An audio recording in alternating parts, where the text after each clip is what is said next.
Muitas curiosidades, muitas informações que são antecipadas aqui no Bora Brasil pelo nosso Sabino. E olha que tem coisa nova chegando aí.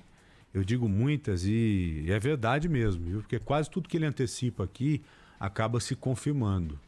Algumas a gente chega a deixar no ar, é óbvio que somos prudentes, o Sabino é muito prudente em colocar as informações privilegiadas muitas das vezes que tem, e eu acho que é legal agir dessa forma mesmo, mas é muito bom ter o Sabino aqui no Bora Brasil, porque são coisas que despertam a nossa curiosidade. Pelo menos quando eu vejo o Sabino aqui do meu lado, eu sei que a gente vai conseguir debater algum assunto de um jeito diferente, não dessa forma comum com que a gente vê em alguns lugares aí. Sabino, muito boa tarde, bem-vindo sempre. Poxa, que introdução, eu fiquei... Obrigado. Que isso, meu amigo. Obrigado, Joel. Bruna, Merecido. tudo bem? Tudo bem, Sabino? Tudo bom? Boa tarde ao João, aos ouvintes. Boa. O Sabino, PT e PSDB na disputa presidencial, porque a disputa já começou praticamente, né? Não tem esse papo que a disputa vai ser ano que vem, ano que vem, ano que vem. O que mais se vê agora já é movimentação para a disputa do ano que vem.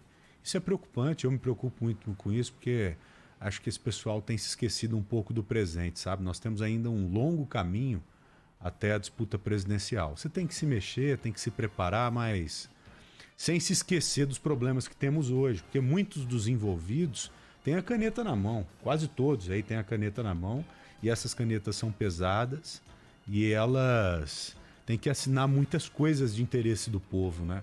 E às vezes o povo acaba ficando de lado. Mas vamos lá, PT e PSDB, uma união até então inimaginável. E hoje não tão inimaginável assim, né? Algumas notícias dando aí, né, de uma possibilidade de Geraldo Alckmin ser vice de Lula. Isso a gente, Joel sabe disso, e a gente adiantou aqui com uns 2 meses de antecedência. Toda certeza. Né, que tinha uma aproximação aí que Geraldo ia surpreender. Agora, mais uma informação de uma articulação muito secreta. Ela estaria sendo conduzida pelo ex-ministro da Justiça, Nelson Jobim. Que hoje é presidente do Conselho de Administração de um grande banco. Nelson Jobim estaria articulando um encontro de Lula, depois dessa temporada na Europa, com Fernando Henrique Cardoso.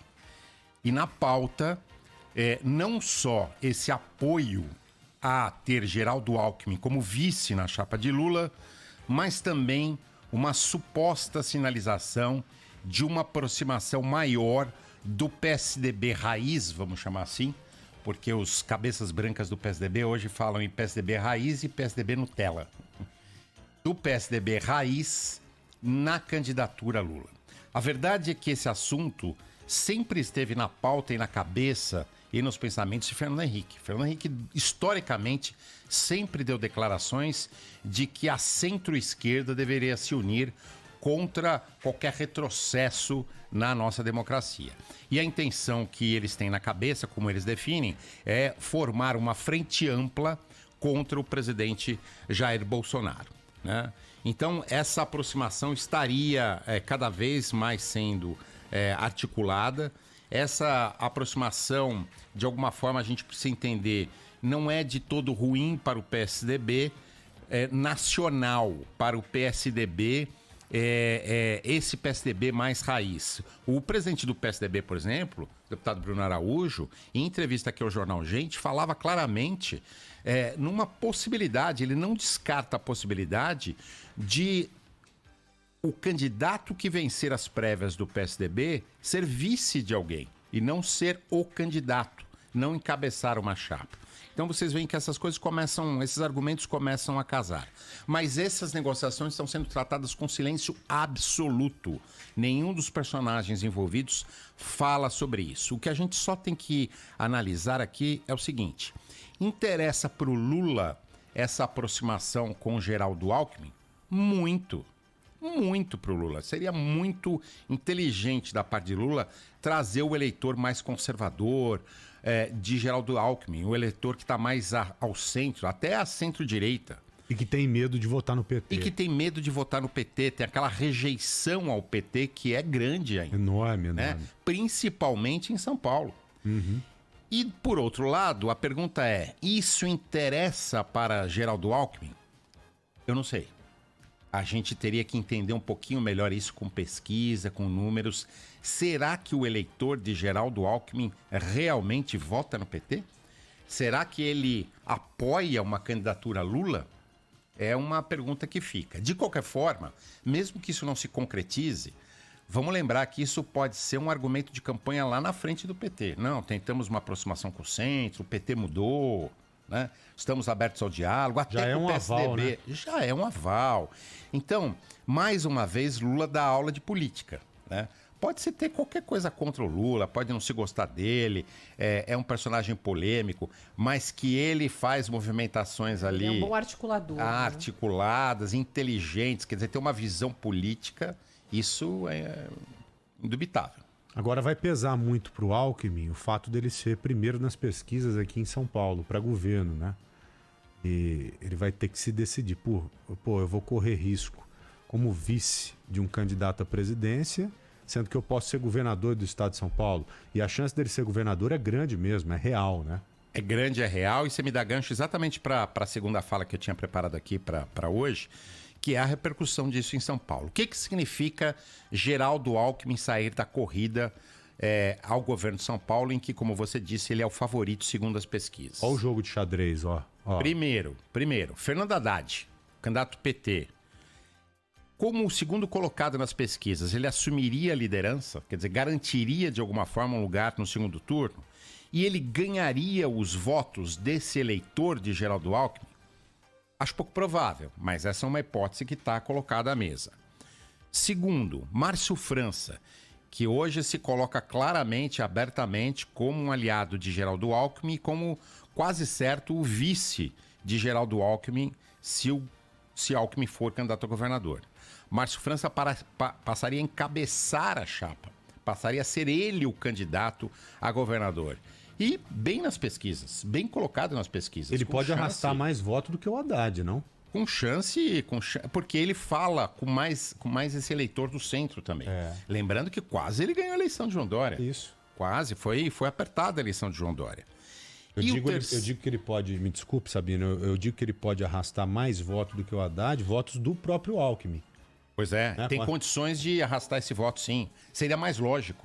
Exatamente. Seria um voto mais lógico. Agora, eu acho que o mais lógico de tudo, e prestem atenção nisso, é que se Geraldo Alckmin decidir ser vice na chapa de Lula e largar a eleição para governador, na minha opinião, acompanhando os bastidores, quem mais se beneficia é Rodrigo Garcia.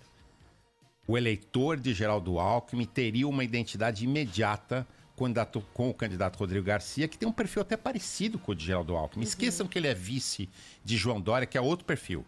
Mas com o Alckmin ele tem um perfil até parecido. Eu acho que abriria uma avenida para a candidatura e para o crescimento da candidatura a Rodrigo Garcia. Não teve nenhuma pesquisa nesse sentido ainda, não, sem ainda o não. Alckmin? Não, pesquisa ainda não. Importante essa, hein? Ainda não. Deve ser a próxima, com certeza. Algum instituto deve estar preparando isso. Já desperta a nossa curiosidade, né? Sem dúvida. Estou muito curioso para ter acesso a novos números de uma pesquisa nesse sentido. Agora, o Sabino, esse assunto já está encerrado? É encerrado. Tá. E acompanhando, porque esse fim de semana é que as coisas começam a se definir, né? Com a convenção do PSDB. Pois é, Exato. domingo. Isso que eu queria saber um pouco mais das prévias. PSDB no domingão, dia 21. Olha, foram prévias acirradas, né? Eu tenho acompanhado aí analistas falando dos dois lados. Alguns acham que foi uma briga fratricida que vai acabar gerando desgaste lá num eventual apoio de um para o outro, seja qual for o candidato que os afiliados do PSDB vão decidir, né? Lembrando sempre para o nosso ouvinte que os dois candidatos principais são o governador João Dória de São Paulo e o governador Eduardo Leite do Rio Grande do Sul. Mas o fato é que também nos últimos dias se percebeu que alguém colocou aí água fria para baixar a fervura, sabe? Porque baixou o tom dos ataques entre Dória e Eduardo Leite. Inclusive, em debates recentes que eles fizeram, já não há o ataque aberto, quase pessoal, entre os dois. Deve ter tido algum acordo de bastidor ali para que as coisas sejam amenizadas. Eduardo Leite é um candidato forte. Não acho que João Dória esteja descartado. Pelo contrário, apesar de durante toda a campanha se falar muito no crescimento da candidatura Eduardo Leite, eu entendo ainda que João Dória é favorito nas prévias do PSDB por toda a força que o governador tem, até como governador do maior estado do país, né? E vamos acompanhar, até porque isso vai definir também um pouquinho o cenário, um pouquinho não, muito, o cenário de São Paulo. Rodrigo Garcia será mesmo candidato do PSDB, João Dória, se perder lá, vem como candidato do PSDB aqui em São Paulo. Muda todo o quadro e é, como o Joel disse, um quebra-cabeça. Com certeza, quando você está falando aí, eu estou mostrando mostrando fazendo stories? Já que estamos nos bastidores do mundo político, estou filmando aqui os bastidores do nosso estúdio. O nosso ouvinte tem curiosidade, às vezes, de entender um pouco como que a gente trabalha aqui nessa... Que bonito esse microfone novo que você gravou aí. Legal, hein, cara? Que bonito, cara, hein? Essa espuminha aqui ficou demais. Inclusive, Tá eu finalizei linda. o vídeo com ela. Boa, eu vi. Sabino, e aí, como é que será o seu final de semana? Qual que é a programação? A programação etílica? Não, pô. O Sabino o Bruninha, pelo amor de Deus. O que você vai fazer no final de semana? Vai, fala Ó, da programação etílica. Que tal com esse tempinho aí que parece que a gente vai Lá ter? vem. Dormir, comer e dormir, Ah, Joel. Sabino. Maravilhoso, Uma com taça de certeza. vinho não faz mal pra ninguém. Lógico que não, claro, pô. é isso que a gente tá falando. Somos filhos de Deus. Hã? Uma taça de vinho não faz... Como que é, Joel? É o líquido... A base de uva. A base de uva na cor roxa, entendeu? Néctar dos deuses. E você sabe que tem um costume espanhol que eu gosto muito, Joel, que é o seguinte: você abre os trabalhos, como a gente diz lá na minha Sim, casa, sim, eu também. abre os Em casa trabalhos com uma cervejinha pra dar aquela... Limpada na serpentina. Exatamente, mata a sede. Isso. Aí a gente começa a tomar o vinho. Olha como é Entendi. que é o cara que gosta de tomar uma, né? Se você vai tomar vinho, você limpa a serpentina com a cerveja. Agora, se você vai tomar uma cerveja, você limpa Pinga. a serpentina com o quê? Com a pinga. Ah, Ei, lógico. Não, cachaceira pinga é não. tudo igual. Pinga não. Quem Cachaça. entende? Cachaça, que é melhor que pinga. Boa. Sabino, muito obrigado, viu, querido? Obrigado vocês, bom fim de semana. Pra você também, Valeu. um grande abraço. Intervalinho? 2h10, esse é o Bora Brasil e você está na Rádio Bandeirantes. A gente já volta.